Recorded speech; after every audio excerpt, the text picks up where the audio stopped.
My dad came to Australia from Turkey in 1969 as a 13-year-old boy with his family. They moved to Brunswick in Melbourne's inner north from a migrant camp in Broadmeadows. Given the Turkish-Australian political history, school wasn't the most welcoming place for a Turkish Muslim teenager, but he found a way to connect with others by barracking for an Australian rules football team. And he chose Richmond because they were successful at the time.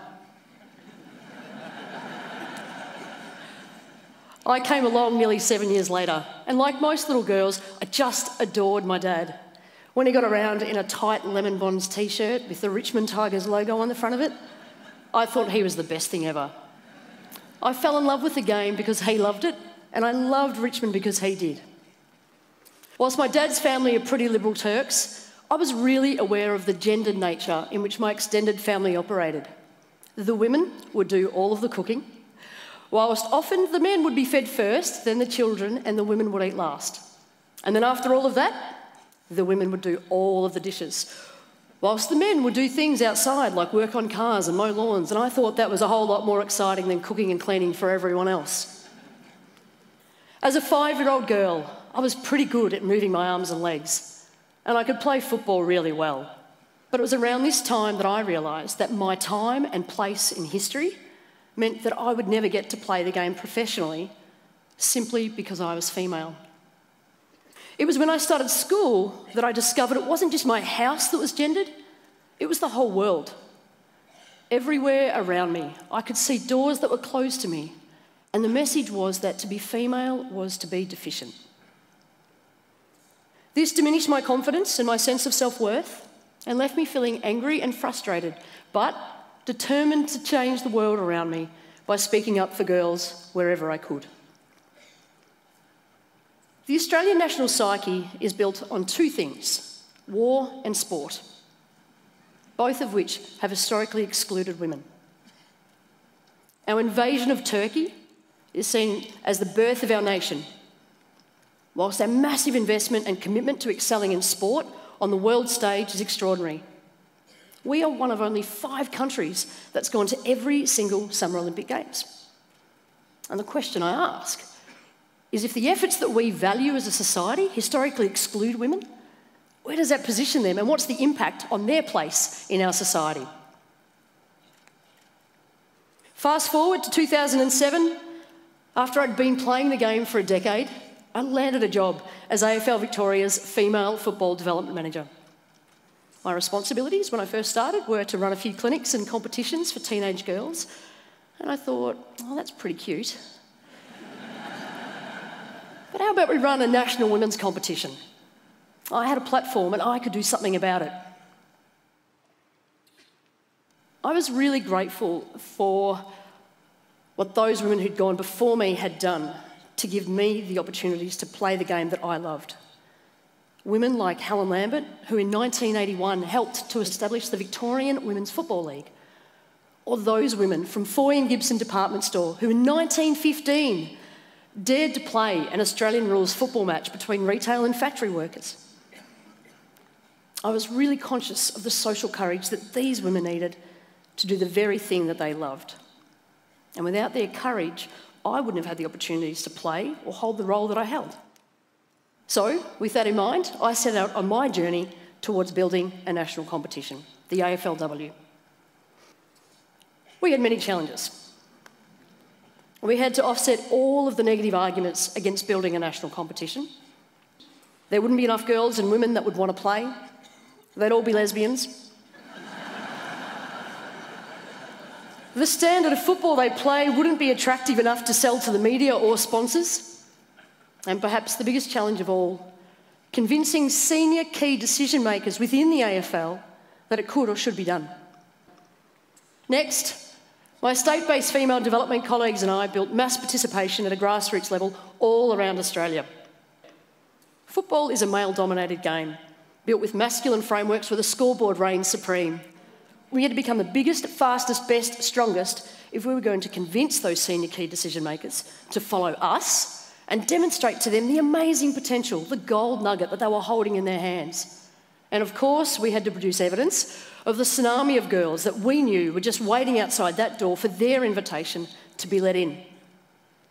So we invested in growing participation, and we grew at record rates. In Victoria alone, between 2006 and 2013, 108 new female teams were established in an 8-year period. In 2014 and 2015, it was another 110 female teams in just 2 years. And in 2016, it was 100 teams in just a single year. But in 2017, within 6 months of the running of that very first ever AFLW competition, in Victoria alone, the number of new female teams that we established was 392.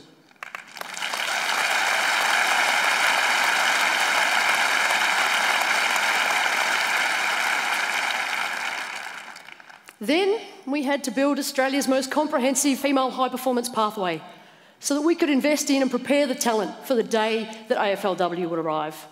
That pathway is now the critical source of AFLW draftees. And finally, we had to tell the world.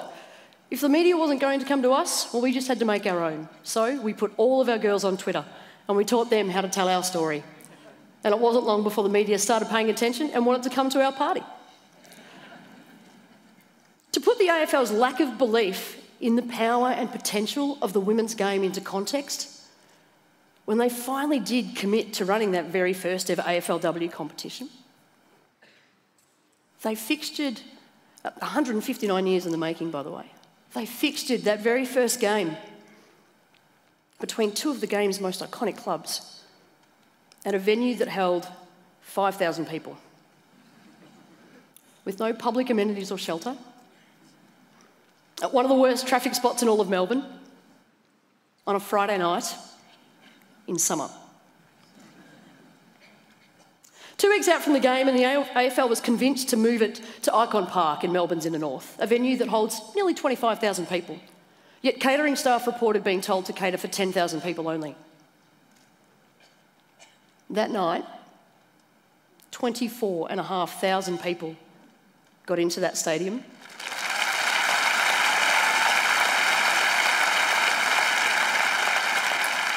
Before the police locked the ground and 2,000 people were still stuck outside.